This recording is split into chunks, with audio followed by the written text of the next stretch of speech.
Hello mga idol. Another very delicious, affordable, and very easy to follow recipe na naman ang hatid sa inyo ni Chef Ran. Ang Kapampangan specialty natin, ang berenghi, or also known as the paelyang Kapampangan. Ayun po, we will start by searing all our meat ingredients mga idol. Unahin natin yung sausage, sliced sausages, then the chicken. We will sear both side po yung chicken para mawala po yung lansa. At saka po mas appetizing tignan yung mga na-seared na ingredients. Ayan po, we will set it aside mga idol. Then we will start to sear our chicken liver. Ayan po, para lumabas yung aroma ng ating chicken liver. At saka mas masarap po at mabango pag nasi-sear natin ang liver. Ayan po, we will set them aside also. Maggigisa na po tayo ng ating mga aromatics mga idol. Garlic and onion lang ang ating ginamit. Then we will also put yellow ginger. Ayan po, kung wala po tayong yellow ginger, pwede po tayong gumamit ng ating powdered turmeric.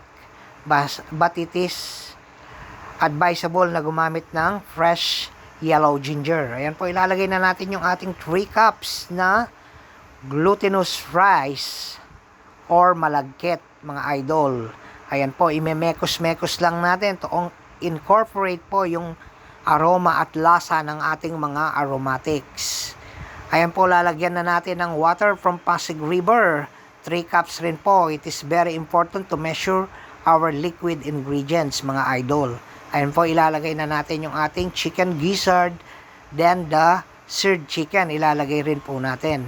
Maglalagay rin po tayo ng 3 cups na coconut cream or coconut milk. Ayan po, it is very important po na sukatin natin yung ating liquid ingredients para wag sobrang basa ng ating berenghi. Ayan po.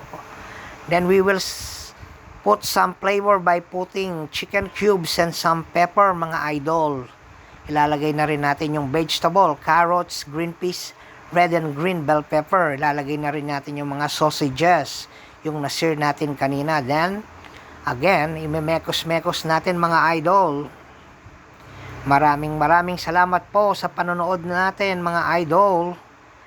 Ayan po, lalagyan po natin ng raisins. Optional po yung raisins mga idol. Kung ayaw nyo po ng raisins, pwede po nating i-omit sa ating recipe. And lastly, we will put our chicken liver mga idol. Then, imemekos-mekos natin mga idol. Then, we will season it with our fish sauce. Ayan po mga idol. Just keep on mixing to avoid the rice from burning. Ayan po, we will set it aside. Ilalagay na natin yung ating dahon ng saging sa ating apoy mga idol. Ayan po, then we will arrange it in our pot or pans. Ayan po, ilalagay na natin. Then we will put the garnish. Ilalagay po natin yung mga hiniwang garnish natin sa ating bottom ng pan. Ayan po, lalagay natin yung carrots, florets, red and green bell pepper at sausages, sliced sausages. May nag-set aside rin po ako ng ating chicken liver for our garnish. Ayan po, ilalagay na natin yung ating berenghi on top of the garnish mga idol. Ayan po, ilalagay na natin lahat mga idol. Then po, ayan, tatakpan po natin ng ating banana leaves and cover it mga idol for this sokarat. Ayan po yung ating finished product mga idol. Thank you so much for watching. God bless you and your family mga idol. Thank you so much. Bye for now mga idol. Maraming salamat po sa inyong lahat. Bye.